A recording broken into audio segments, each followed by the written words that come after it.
En commission, j'ai effectué effectivement une lecture approfondie du projet de budget relatif au collège et la vie scolaire et des propositions budgétaires par programme.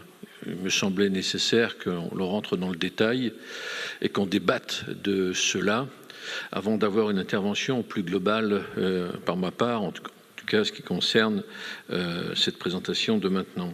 Parce que dans un budget, il y a toujours des choix qui engagent plus qu'un exercice comptable. Et les collèges donc en font partie. Ce que nous votons aujourd'hui ne relève pas seulement de l'entretien d'un patrimoine ou de financement d'un service. Cela dit, la place que nous accordons à la jeunesse, à l'égalité territoriale et à l'avenir de notre département. Dans un contexte budgétaire tendu, certains feraient de l'école une variable d'ajustement. Nous faisons l'inverse, nous confirmons que l'éducation, et singulièrement notre politique en faveur des collèges, demeure une priorité. C'est un choix assumé, celui d'un service public qui protège, qui répare les inégalités et qui prépare l'avenir plutôt que de s'en remettre au renoncement. Le budget primitif 2026 en apporte une démonstration claire.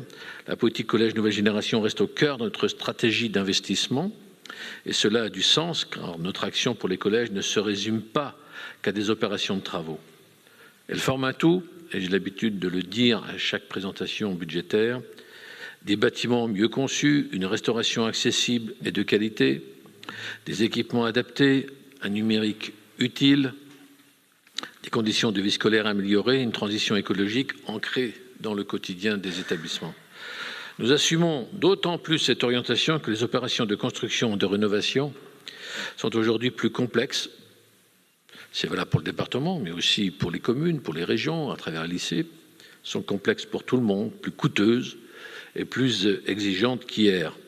Inflation des matériaux, adaptation climatique, sobriété énergétique, qualité d'usage. Loin de nous conduire à ralentir, ces contraintes nous obligent à tenir une ambition. Soutenir la politique collège nouvelle génération, c'est refuser de différer ce qui est nécessaire. Depuis 2013, cette politique a profondément transformé notre réseau de collèges. Plus de 208 millions d'euros ont déjà été engagés, 23 opérations ont été livrées et 21 autres sont en cours. À terme, près de 45 collèges auront été concernés. Et les résultats sont là, les chiffres aussi, des consommations de chauffage en nette baisse, des émissions de gaz à effet de serre divisées par 2, des établissements plus sobres, plus confortables, plus accessibles et plus adaptés aux besoins des élèves comme des équipes. En 2026, cette dynamique se poursuit dans l'ensemble du territoire.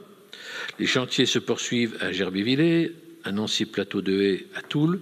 D'autres opérations avancent à Ainville-au-Jard, Nancy-Lacrave, Pagny-sur-Moselle, Dieuloir, Lunéville, Val-de-Briey, Baccarat, Bayon, Nomeny ou encore de Martemont. Autrement dit, notre politique collège continue de se déployer au plus près des réalités locales. L'autre fait politique majeur de ce budget, c'est le lancement du PPI Climat Collège 54, que j'ai l'honneur et le plaisir de présenter dans une précédente session. Je veux le dire sans détour, il s'agit d'un nouveau marqueur fort. Doté de 19,5 millions d'euros sur la période 2026-2030, ce PPI a vocation à apporter des réponses rapides et ciblées dans les collèges dont la restructuration au titre de la PCNG n'interviendra pas immédiatement. D'ailleurs, vu la discussion de ce matin autour des 144 millions, je suis preneur en partie de ce que l'État doit, bien sûr, pour encore améliorer la PCNG, ce serait très bien. Dès 2026, 2,41 millions d'euros sont inscrits pour engager les diagnostics, les études et les premières interventions, notamment sur les menuiseries extérieures, mais pas que, de 3 établissements prioritaires, Pulnoy, Jarny-Aragon et Nancy-Guinemer. Avec ce PPI, nous faisons le choix d'une transition écologique concrète, lisible et utile, une transition qui améliore immédiatement les conditions d'accueil et d'apprentissage. Il s'agit d'agir sur l'isolation, les protections solaires, la végétalisation, la désimperméabilisation des cours, la rénovation de certains sanitaires et l'amélioration des espaces de vie scolaire. En somme, nous adaptons nos collèges au dérèglement climatique tout en rehaussant la qualité de vie dans les établissements. Notre ambition repose aussi sur un entretien rigoureux du patrimoine existant. En 2026, 560 000 € sont prévus pour les travaux urgents et plus de 5 millions d'euros pour les travaux programmés. S'y ajoute le renforcement des équipes mobiles d'adjoints techniques, l'accompagnement des agents, les opérations d'accessibilité, les raccordements au réseau de chaleur et la modernisation d'équipements techniques. Là encore, nous faisons le choix d'un service public réactif et présent sur le terrain. Cette politique se traduit aussi très concrètement dans la vie quotidienne des familles, je tiens à le rappeler. Elle passe par la dotation globale de fonctionnement, par le soutien à la restauration scolaire, par les dotations en mobilier et en équipement, par l'attention portée aux installations sportives, par la poursuite des approvisionnements locaux et par notre engagement sur le transport scolaire, alors même que la participation demandée par la région augmente. Ce que nous défendons, c'est une école publique accessible, digne et protectrice. Nous y poursuivons également notre effort en matière de numérique éducatif. En 2026, plus de 2,7 millions d'euros sont mobilisés pour renouveler les matériels, étendre les réseaux, accompagner les usages et maintenir un environnement numérique exigeant. Le remplacement des anciens tableaux interactifs par des écrans numériques interactifs s'achève. D'ailleurs, un second chariot de 16 Chromebook a été déployé dans l'ensemble des collèges. Le travail se poursuit sur l'espace numérique de travail, sur les Wi-Fi, sur les logiciels et les ressources pédagogiques. Notre ligne est simple, le numérique n'a de sens que s'il sert l'égalité, les apprentissages et l'autonomie des élèves.